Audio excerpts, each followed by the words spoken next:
Good evening, শুভ সন্ধ্যা জানাচ্ছি ত্রিপুরার সকল সরকারি চাকরি প্রত্যাশী ভাই বোনদেরকে। আজকে আমরা একটি দুইটি নয়, বরাবর 6টি চাকরির স্পেশাল আপডেট নিয়ে এসেছি। 6টি চাকরির মেরিট লিস্ট প্রকাশিত হয়েছে। এর মধ্যে একটি চাকরির মেরিট লিস্টের পাশাপাশি ইন্টারভিউ ডেটও প্রকাশিত হয়েছে। যারা রিটেন এক্সামে ভালো কোয়ালিফাই করে মেরিট লিস্টে স্থান পেয়েছে সবাইকে কংগ্রেস অভিনন্দন জানাচ্ছি। আর যেই চাকরির ইন্টারভিউ ডেট বেরিয়েছে সবার প্রতি বেস্ট অফ লাক থাকবে। আশা করি তোমাদের ইন্টারভিউটা ভালো হবে এবং আপকামিং মেরিট লিস্টে তোমাদেরও নাম থাকবে। মেরিট লিস্ট প্রকাশ হওয়ার পরে যারা যারা মেরিট লিস্টে স্থান পেয়েছে তাদের নেক্সট কী হবে, ইন্টারভিউ কবে হবে বা কী প্রসেসে ইন্টারভিউ হবে বা বাকি যে চাকরিগুলি মেরিট লিস্ট বর্তমানে আন্ডার প্রসেসে আছে সেগুলি নিয়ে কী আপডেট আছে সেটাও আমরা পাশাপাশি জানার চেষ্টা করব। তাহলে এক এক করে 6টি চাকরির আপডেট আমরা দেখে নিচ্ছি। সবচেয়ে প্রথম আপডেটটি এসেছে ত্রিপুরার fire service department agriculture department থেকে। Tripura fire service and agriculture department থেকে কিছু চাকরির অ্যাডভার্টাইজমেন্ট এসেছিলো। অ্যাডভার্টাইজমেন্ট মোতাবেক যারা যারা অ্যাপ্লাই করেছিল, যেমন ফায়ার ইমার্জেন্সি সার্ভিস ডিপার্টমেন্টের ড্রাইভার পোস্টে অ্যাডভার্টাইজমেন্ট এসেছিলো, যারা মেরিট লিস্টে স্থান পেয়েছে তার নাম প্রকাশিত হয়েছে। এগ্রিকালচার অ্যান্ড ফার্মার্স ওয়েলফেয়ার ডিপার্টমেন্টের ড্রাইভার পোস্টে ভ্যাকেন্সি এসেছিলো, যারা যারা মেরিট লিস্টে স্থান পেয়েছে তাদের নাম প্রকাশিত হয়েছে। তাছাড়া জেনারেল অ্যাডমিনিস্ট্রেশন যে ডিপার্টমেন্ট আছে সেখানে ড্রাইভার পোস্টে ভ্যাকেন্সি এসেছিলো, এখানেও যারা যারা মেরিট লিস্টে স্থান পেয়েছে তাদের নাম প্রকাশিত হয়েছে। তাছাড়া Tripura nature tales and resort অর্থাৎ ট্যুরিজম ডিপার্টমেন্টের অধীনে রিসোর্ট ম্যানেজার পোস্টের ভ্যাকেন্সি এসেছিলো, এখানেও যারা যারা মেরিট লিস্টে স্থান পেয়েছে সবার নাম প্রকাশিত হয়েছে। এটা হলো প্রথম চাকরির আপডেট, আমরা বলে দিচ্ছি এটা হলো প্রথম চাকরির আপডেট। এরকম 6টা চাকরির আপডেট আছে, এক এক করে আমরা সবটা দেখব। প্রথম চাকরির আপডেটে Tripura tourism department, Tripura fire service department, Tripura agriculture department এবং জেনারেল অ্যাডমিনিস্ট্রেশন যে জিএ পিএনটি ডিপার্টমেন্ট আছে ওই ডিপার্টমেন্টের আপডেটটা এসেছে। এখন যারা মেরিট লিস্টে স্থান পেয়েছে তাদের নেক্সট প্রসেস কী সেটাও আমরা দেখে নিচ্ছি। নেক্সট প্রসেস হলো ড্রাইভার পোস্টে যারা মেরিট লিস্টে স্থান পেয়েছে, বিশেষ করে ফায়ার সার্ভিস ডিপার্টমেন্টে 20 তারিখ ইন্টারভিউ হবে। এগ্রিকালচার ফার্মার্স ওয়েলফেয়ার ডিপার্টমেন্টের যারা ড্রাইভার পোস্টে স্থান পেয়েছে তাদের 21 তারিখ ইন্টারভিউ হবে। জেনারেল অ্যাডমিনিস্ট্রেশন সেক্রেটারি যেটা আছে সেখানে 23 তারিখ ইন্টারভিউ হবে। আর রিসোর্ট ম্যানেজার ইন্টারভিউ হবে 23 তারিখ 12:30। এইটা হলো টাইম টেবিল। ইন্টারভিউ কি কোথায় হবে? সোফেত হেডকোয়ার্টার যে আছে ইন্দ্রনগর সেখানে ইন্টারভিউ হবে। এটা হলো প্রথম চাকরির আপডেট। আমরা দ্বিতীয় চাকরির আপডেটে চলে যাচ্ছি। যারা যারা ইন্টারভিউর জন্য ভালোভাবে প্রস্তুতি নিচ্ছ তোমাদের প্রতি বেস্ট অফ লাক থাকবে। দ্বিতীয় চাকরির আপডেট যেটা স্বাস্থ্য দপ্তরের অধীনে ন্যাশনাল হেলথ মিশনে স্টাফ নার্স নিয়োগের ভ্যাকেন্সি এসেছিলো, প্রচুর ক্যান্ডিডেট অ্যাপ্লাই করেছিল।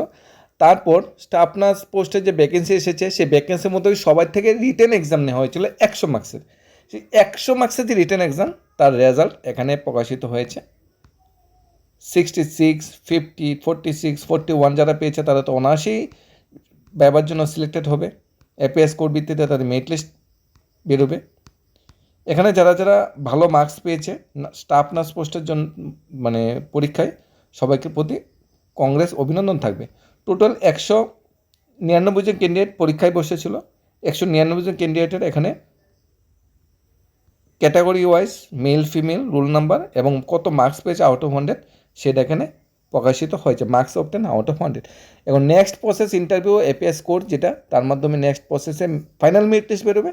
তারপর সবার হাতে অফার এবং জয়েনিংয়ের ব্যবস্থাপনা করা হবে।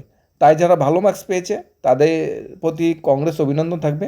তোমরা নিজেদের মতো প্রস্তুতি নিতে থাকো, আশা করছি তোমাদের ফাইনাল মেরিট লিস্ট এবং চাকরির অফার জয়েনিংও তোমার নামটা লেখা থাকবে। আজকে 3 নাম্বার চাকরির যেটা আপডেট, ত্রিপুরার হেলথ মিশন ন্যাশনাল হেলথ মিশনে HMIS অ্যাসিস্ট্যান্ট নিয়োগের ভ্যাকেন্সি এসেছিল। ভ্যাকেন্সির মোতাবেক যারা যারা অ্যাপ্লাই করেছে সবাই রিটার্ন এক্সাম হয়েছে। রিটার্ন এক্সামে যারা কোয়ালিফাই করেছে, যেরকম রোল নম্বর 1, 7, 8, 10, 22, 25, 29, 56, 60, 67, 68, 70, 78, 81, 85, 100, 111, 112, 120 যারা যারা স্থান পেয়েছে মেরিট লিস্টে বা রেজাল্টে যারা যারা ভালো নাম্বার পেয়েছে সবাই এখানে সুযোগ পেয়েছে। সবাইকে কংগ্রেস অভিনন্দন আমরা জানাচ্ছি। স্বাস্থ্য দপ্তর অধীনে যে নিয়োগ প্রক্রিয়াটা সেটা আগে রেগুলার বেসিসে হতো, রেগুলার পদে হতো, কিন্তু বর্তমানে ন্যাশনাল হেলথ মিশনের অধীনে ম্যাক্সিমাম আউটসোর্সিং কিংবা কন্ট্রাকচুয়াল চাকরি যেটা সেটা বেশি হচ্ছে, চুক্তিভিত্তিক চাকরি বেশি হচ্ছে। যাই হোক, কংগ্রেস অভিনন্দন তোমাদেরকে। আরেকটা অ্যাডভার্টাইজমেন্ট বেরিয়েছিল সোসাইটি ফর এন্টারপ্রেনারশিপ ডেভেলপমেন্ট থেকে, 4 নম্বর চাকরি ডিস্ট্রিক্ট আশার প্রোগ্রামই ম্যানেজার পোস্টে ভ্যাকেন্সি এসেছিল। সেখানে 4 জন ক্যান্ডিডেট আউট অফ 100 যারা স্থান পেয়েছে, রোল নম্বর 8, 60, 75 এবং 97 রেজাল্ট, তারা এখানে রিটেন এক্সামে ভালো মার্কস পেয়েছে। ভালো মার্কস পাওয়ার পরে তারা এই মেরিট লিস্টে স্থান পেয়েছে। এখানে রুল নাম্বার 8, 60, 75 এবং 97 ইউআর 2 জন, এসটি 2 জন এই মেরিট লিস্টে স্থান পেয়েছে। এর মধ্যে 2 জন মেল এবং 2 জন ফিমেল। নেক্সট যেটা চাকরির আপডেট সেটা হলো health officer, community health officer পোস্টে ভ্যাকেন্সি এসেছিল ত্রিপুরা স্বাস্থ্য উদ্বোধনে। সেই হেলথ অফিসার পোস্টে যারা রিটেন এক্সাম দিয়েছে, রিটেন এক্সাম যারা কোয়ালিফাই করেছে, তাদের রুল নাম্বার, ক্যাটাগরি, জেন্ডার এবং মার্কস কত অবটেন পেয়েছে আউট অফ 100 সেটা এখানে প্রকাশিত হয়েছে। সিএসও মানে যারা মেডিকেলে যারা ব্যাচেলার বা মাস্টার ডিগ্রি পাস করে বসে আছে, এমবিবিএস বা এমডিএস, তাদের জন্য এই নিয়োগ প্রক্রিয়াটা এসেছিল। নেক্সট চাকরি প্রসেস হলো সম্মানিত ডাক্তারদের ইন্টারভিউ, এপিএস স্কোর, এরপর তাদের ফাইনাল মেরিট লিস্ট প্রকাশিত হবে। অর্থাৎ রিটেন এক্সামে যারা যারা কোয়ালিফাই বা যারা যারা ভালো মার্কস পেয়েছে সবার এখানে লিস্টটা প্রাথমিক অবস্থায় প্রকাশিত হয়েছে আউট অফ 100।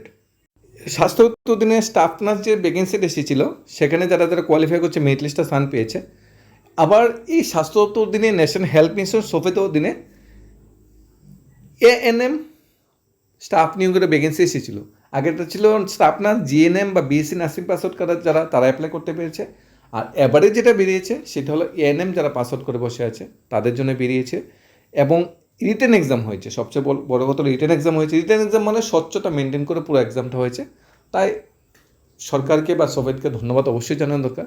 এখন যারা রিটেনে যারা কোয়ালিফাই করেছে, ভালো মার্কস পেয়েছে, সবাই লিস্ট এখানে প্রকাশিত হয়েছে। সবাইকে কংগ্রেস অভিনন্দন জানাচ্ছি। এক এক করে ত্রিপুরার বিভিন্ন যে সরকারি চাকরিগুলো আছে তার মেরিট লিস্টগুলো প্রকাশ করছে।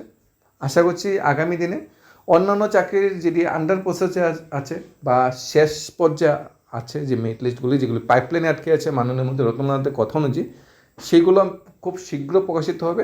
আর মাননীয় স্বাস্থ্যমন্ত্রীকে তথা মুখ্যমন্ত্রীকে ধন্যবাদ জানাচ্ছি স্বাস্থ্য দপ্তরে এত সংখ্যক লোক নিয়োগের অ্যাডভার্টাইজমেন্ট আনার জন্য এবং নিয়োগ প্রসেসটা কমপ্লিট করার জন্য। তবে সবচেয়ে বেশি বেকার চাকরি ভাই বোনরা খুশি হতো এই 700 থেকে 800 যে সোফেতের মাধ্যমে জব অ্যাডভার্টাইজমেন্ট বেরিয়েছে ন্যাশনাল হেলথ মিশন তথা স্বাস্থ্য দপ্তরে, এটি যদি রেগুলার পোস্টে ভ্যাকেন্সি আসতো তাহলে আর একটু বেশি খুশি হতো। এখানে স্টাফ নার্স বলেন বা এএনএম বলেন, কমিউনিটি হেলথ অফিসার বা আশা প্রোগ্রামিং বা যেটাই বলি, ফায়ার সার্ভিসের ড্রাইভার বা এগ্রিকালচার অফিসের ড্রাইভার, এই সবগুলো ভ্যাকেন্সি কিন্তু কন্ট্রাকচুয়াল এবং সোফেদের আন্ডারে।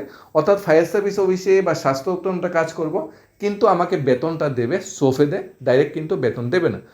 অনেকটা এটা আউটসোর্সিং জব যেটা বলা হয়। এই জবের বর্তমানে চাহিদা অনেকটা বেশি, এই জবে অ্যাডভার্টাইজমেন্ট বেশি বেরোচ্ছে। রেগুলার পোস্টের তুলনায় কন্ট্রাকচুয়াল বা আউটসোর্সিং জবে ভ্যাকেন্সি বেশি বেরোচ্ছে। যেখানে জিআইবিটির মাধ্যমে 4500 5000 ভ্যাকেন্সি বেরিয়েছিল 2020 সালে, সেখানে সোফেদের আন্ডারে 20 থেকে 26 যদি গণা হয় তাহলে সোফেদের আন্ডারে আরও বেশি সংখ্যক ক্যান্ডিডেটের চাকরি হয়েছে।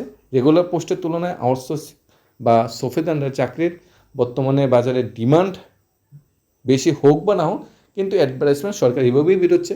কারণ এইভাবে আউটসোর্সিং ভিত্তিক চাকরি হলে সরকারের ডিএ দিতে হয় না, এইচআরএ দিতে হয় না, এমএ দিতে হয় না, সিএ দিতে হয় না, ফুল বেসিক দিতে হয় না, লামসাম একটা স্যালারি দিতে হয়। এবং 1-2 বছর পরে চাকরি যদি চলেও যায় বা চাকরি যদি বেরও করে দেওয়া হয় তাহলে ওই ক্যান্ডিডেটদের কিছু করা থাকবে না। সেই তুলনায় যদি রেগুলার পোস্টে জেআরবিটি বা টিপিএসসির মাধ্যমে চাকরিটি দেওয়া হতো তাহলে গভর্নমেন্টে 5 বছর পরে রেগুলেশন করতে হতো, চাকরি থেকে বের করে এতটা সম্ভব হতো না। এবং ডিএ বাড়লে সময় সময় ডি দিতে হতো, 5 বছর পরে গড়বার হাউস অ্যান্ড পাওয়ার টাকা দিতে হতো, ইনক্রিমেন্ট দিতে হতো, তারপর পেনশনের বেনিফিট যেগুলো আছে সেগুলো, এমএসএপি, অনেকগুলো benefit, gratuity, leave salary, LTC, ছুটি ছাটা, অনেকগুলো বেনিফিট দিতে হবে যদি রেগুলার পোস্টে চাকরি দেয়। তাই গভর্নমেন্টও চিন্তা ভাবনা করছে যে এই ধরনের আউটসোর্সিং চাকরি যত বেশি দেওয়া যাবে তত গভর্নমেন্টের যে কোষাগারটা আছে সেটাতে চাপটা একটু কম পড়বে।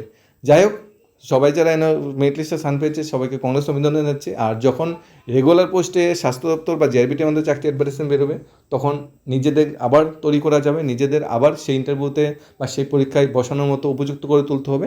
এখন বর্তমানে হাতের সামনে যেটা আছে সেটাই আমাকে এগিয়ে নিয়ে যেতে হবে। ফিউচার যখন বেরোবে তখন নিজেকে আরও শক্ত এবং মজবুত করে প্রস্তুতি করতে হবে। ধন্যবাদ।